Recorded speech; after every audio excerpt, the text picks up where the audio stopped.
Richard Ramirez, nicknamed the Night Stalker, was one of the most deranged psychopathic serial killers in American history, who murdered at least 13 people in California during 1984 and 1985.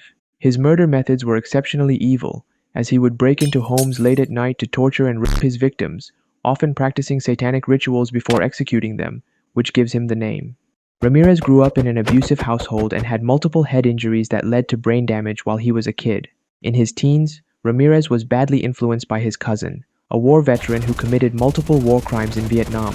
He flexed Ramirez with graphic Polaroid photos of women he had raped and killed, and instead of being disgusted, Ramirez was fascinated. And if this isn't bad enough, his cousin even shot his wife right in front of Ramirez during an argument. And again, this crackhead thought it was cool.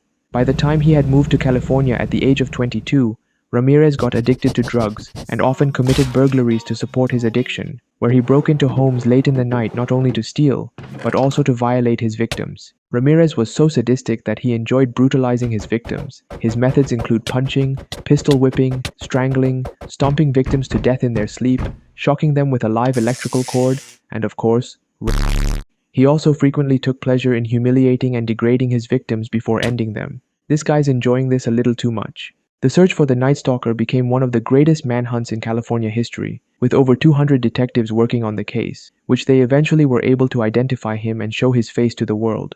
One day, Ramirez was recognized in the streets and beaten up by a group of residents in East Los Angeles before being finally arrested, and with that, Ramirez was convicted of 13 counts of murder, 5 attempted murders, 11 sexual assaults, and 14 burglaries. The baffling thing is that Ramirez never showed any remorse for his crimes, as he pleaded not guilty to all of the charges and often taunted the families of his victims. He died in 2013 due to health complications while awaiting execution on California's death row.